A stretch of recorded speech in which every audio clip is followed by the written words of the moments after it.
the Lions got spanked last night. That feels so incredibly wonderful. Just happy to be here, man. It's good to have a victory Monday again. It's been too long.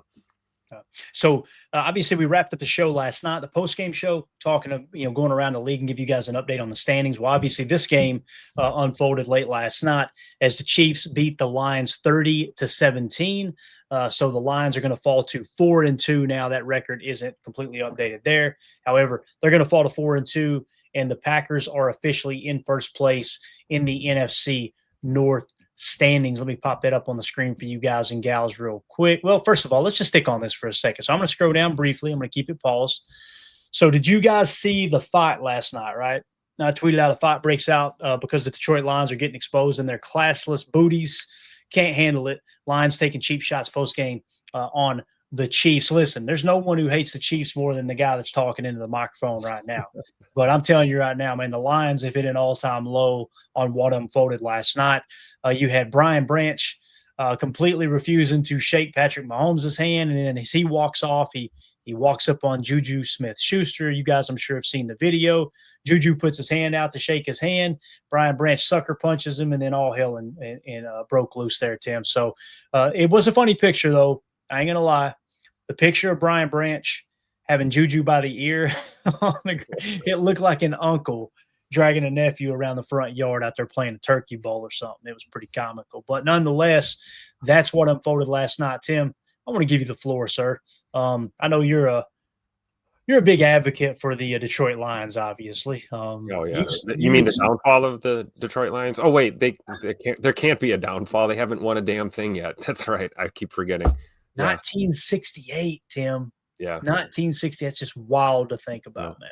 So yeah, and they're having difficulty handling this L that they took, and hey, everyone loses their cool sometimes, but when it's a team like this and a fan base like they have, it brings me joy. It's a cherry on top on the Victory Monday cake and ice cream dish that we're having tonight as we celebrate.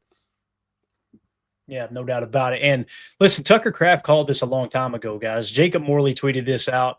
You guys remember when Tucker scored on Brian Branch there in week 1? He looked at him and said, "What you gonna do, kitty cat?"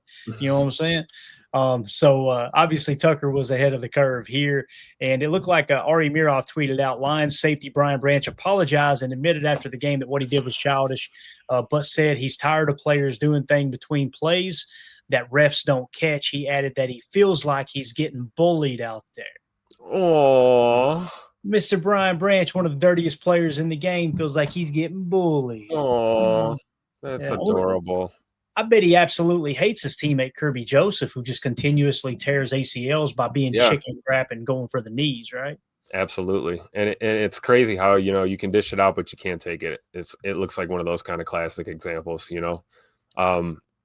It happens in the NFL, right? There's always extracurriculars in between plays, but part of being a professional is you got to let, you got to try not to let guys get in under your skin and into your head. And I think frustration just boiled over for Brian Branch and the Lions after what happened. I mean, really, this probably all started after that Mahomes tutter when he basically, kind of flexed on Brian Branch a little bit there in the end zone. So at the end of the game, that was just we haven't seen that in a while, right? Extracurricular during the end of the game, and they're about to shake hands and everything. That was interesting.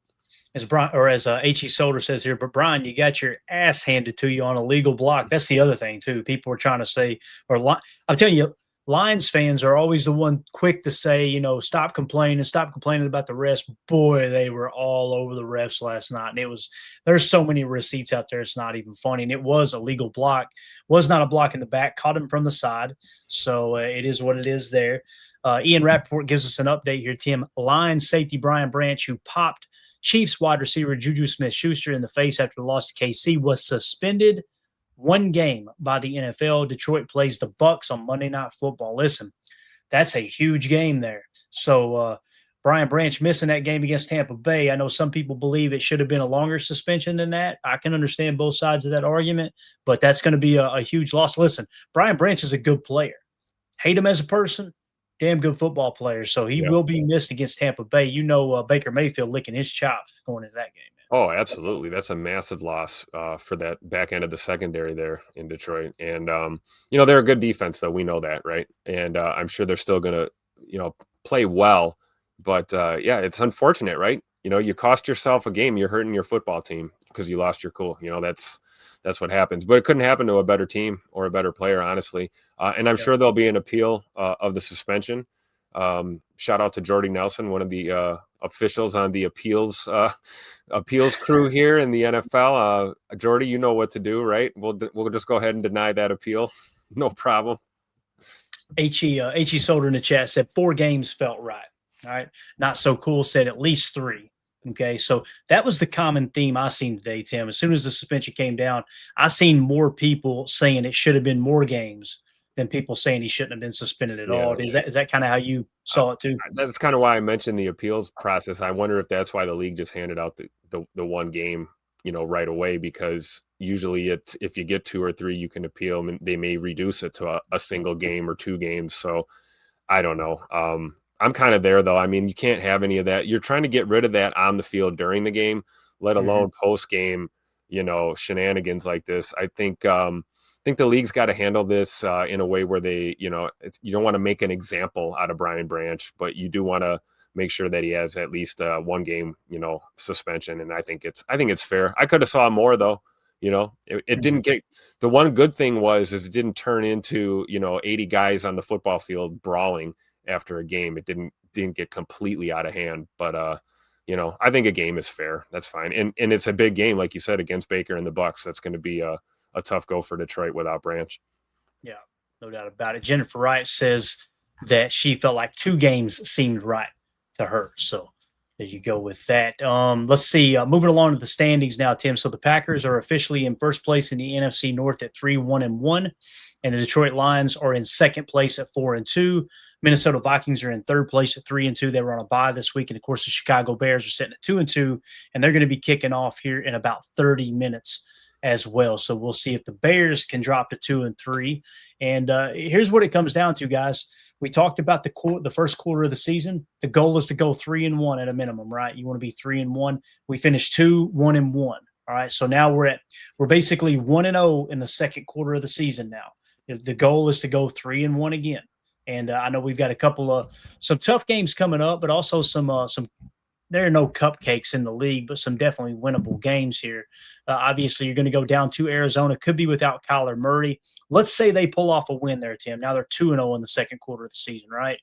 You go to Pittsburgh. To me, and I know people are going to hate me for this, I'm not saying the Packers can't win. That feels like that could be a loss to me. This 4 game stint, Bengals, Cardinals, Steelers, Panthers, kind of feels like the Steelers is the game I would say that's a tough one on the road there, much tougher than on the road to Arizona. Listen, they may go down there, get their ass kicked by Arizona, and then come out and blow the Steelers out. We know how the league goes, but that's your next 4 game stretch, including the Bengals game, which we already got that dub. So, how do you feel about that 4 game stretch? Do you think they can go 3-1 there? Do you which game there do you think, man? If I had to pick one that they may lose, which one do you think that would be? Yeah, I would probably agree, especially given what we've seen lately out of Pittsburgh with Aaron Rodgers and the boys. So yeah, I think that would be my best guess would be possibly the Pittsburgh game. I think we should be able to handle business in Arizona, and then really, we start once we get done with that. I mean, the Carolina Panthers. Say what you want. That's a team too. That's I don't want to say trap game, but that's one I'd hate to crap the bed there. But I really do think we have a chance to go 3-1 here down this stretch because, once we hit week 10, man, that's the gauntlet of the schedule. Bottom line is how we close out this season is going to determine how we end up, when it comes to playoff seeding and a lot of other things. So I do think 3-1 is a realistic possibility down this stretch. We did the quote unquote hard part, which is, get back on track, with guys injured coming out of the bye week and get that win at home. So we did what we needed to do. We just got to keep the ball rolling forward here. And as Matt LaFleur says, you're trying to go 1-0 every week. Yep.